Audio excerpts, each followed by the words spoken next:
There's something satisfying about watching an unbeatable name get proven beatable. Maybe it's the arrogance that comes with total dominance. Maybe it's just human nature. We like being reminded nobody stays untouchable forever. This sport has handed out that reminder more than most, and some of the hardest falls came when nobody saw them coming. Here it is, the 12 biggest humblings mixed martial arts has ever seen. Number 12. Before the UFC had weight classes or judges, it had Royce Gracie, a 175-pound Brazilian who'd already won the first 2 tournaments and made no rules look like a marketing problem for everyone else. Then Kimo Leopoldo showed up. Billed as a Taekwondo black belt, a credential nobody ever confirmed, Kimo outweighed Gracie by 60 pounds and refused to be intimidated. He stayed on his feet, took Gracie's back, landed headbutts through his guard, and only lost when Gracie wrenched out an armbar at 4:40 of round 1. Gracie won, but he was so drained, dehydrated, cut up, running on fumes, that he had to withdraw from the tournament before his next bout even started. Kimo's proven the invincible little Brazilian could be emptied out by a big enough body with enough will. It was the first UFC event Royce Gracie didn't win, not because someone beat him, but because someone finally made him human. Number 11. Alexander Hernandez walked into 2019 on an 8-fight win streak, his UFC debut a 42-second knockout of Beneil Dariush. That kind of entrance rewires how a young fighter sees himself. He admitted as much afterward. He'd started expecting an execution instead of a fight. Then Donald Cerrone, a decade into his UFC run, spent 2 rounds walking him down. Jabs to open him up, leg kicks to slow him, a head kick in round 2 that dropped him, then finishing strikes until the referee stepped in. First time Hernandez had ever been finished as a professional. What made it a real humbling was what came after. He posted publicly, admitting that 42-second debut had been feeding him a false read on his own career. Number 10. Merab Dvalishvili had already defended the bantamweight title 3 times in a single year. 1 win from something no champion had ever done, a 4th defense in 12 months, 14-fight win streak, pound-for-pound top 3. He'd already beaten this exact Peter Yan back in 2023. This time, Yan fought a different fight, pressuring from the bell, landing punishing body shots, stuffing 27 of Dvalishvili's 29 takedowns. Dvalishvili said afterward he'd gone in trying to give the fans a more stand-up fight, a strange game plan against the better boxer. I tried to give all entertainment fight, good fight, and I lost today. He was better game today, and congratulations to him, but I wanna rematch, I wanna run it back. Whatever the reasoning, he left more bloodied than in any of his previous 16 UFC fights and lost a clean unanimous decision. The record-breaking 4th defense never happened. The streak, the pound-for-pound case, the fighter of the year talk, gone in one night, to a man who'd lost to him once and refused to make the same mistake twice. Number 9. For the better part of a decade, Fedor Emelianenko didn't lose. Not in pride, not anywhere. He'd dive into elite grapplers' guards and beat them from inside their own game. That was the trick, walking into danger and shrugging it off. Fabricio Werdum knew exactly why it worked, and exactly what he needed to do differently. When Fedor dove in the same way he always had, Werdum baited it, let him overcommit on a punch, locked up a triangle armbar in under 70 seconds. Fedor tapped. First loss in 10 years, and it didn't stay a one-off. He dropped his next 2 fights too, both by stoppage, and never got the aura back. Werdum went on to become UFC heavyweight champion himself. What made this one hurt wasn't the loss. It was watching the exact habit that built the unbeaten decade become the thing that ended it. Number 8. Khamzat Chimaev walked into UFC 328 undefeated. 10 straight UFC wins, a run that included breaking Robert Whittaker's jaw and dominating Dricus du Plessis for the title. Sportsbooks favored him better than 4-1 over Sean Strickland, a former champion who'd already lost 2 title fights and looked like the B-side of the card. It was closer than the odds suggested from the start. Chimaev took round 1 clean, but Strickland's jab and defensive wrestling slowly turned it into the exact grinding fight Chimaev had never been forced into. Split decision. 2 judges for Strickland, 1 for Chimaev. Referee John McCarthy later said the scoring was right. Either way, the outcome doesn't change. Chimaev's undefeated record was gone. Number 7. Brock Lesnar didn't come up through the sport the normal way. Former WWE headliner, NCAA champion wrestler. Cain Velasquez was the better technical striker, and still the betting underdog against Lesnar's size. Didn't matter. Velasquez slipped the takedowns, weathered an early flurry, and by the midpoint of round 1 had Lesnar backing up, bloodied, turning away from punches, something nobody had seen from him before. Referee Herb Dean stopped it at 4:12. Lesnar was gracious afterward, credited Velasquez outright, and later said undiagnosed diverticulitis had taken more out of him than anyone realized.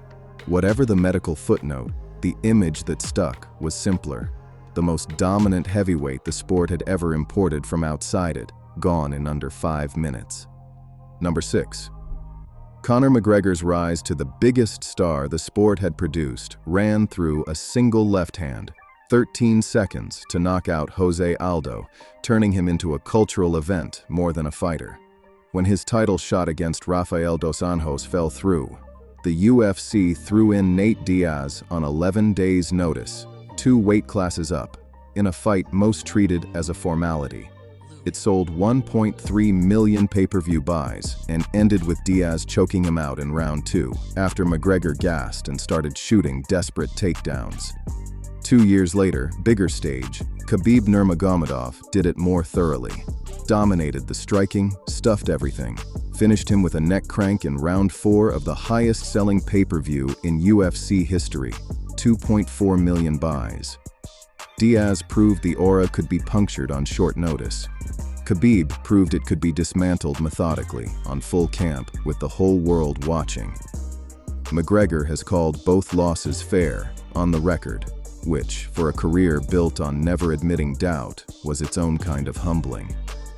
Number 5. Anderson Silva hadn't lost inside the UFC in 7 years, 16 straight wins, 10 title defenses, and a habit that never cost him, hands down, dancing out of range, daring people to hit him, then making them pay for trying. Chris Weidman was undefeated in 10 pro fights, and nobody outside hardcore circles gave him a real shot. For most of round 1, the script looked the same. Silva circling, taunting, untouched. Then early in round 2, Silva dropped his hands again, leaned back to slip a punch the way he always had. This time he leaned into a left hook, down.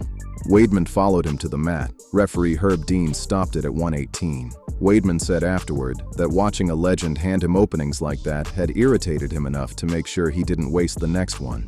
Silva got the rematch later that year and lost again. A broken leg early in round 2, the brutal physical coda to a psychological unraveling that started the moment Weidman made him pay for a habit 7 years unpunished. Number 4. Ilia Topuria arrived 17-0, a 2-division champion off a finish of Charles Oliveira, so confident he put out a promo featuring a funeral rose laid on a casket with Justin Gaethje's name on it.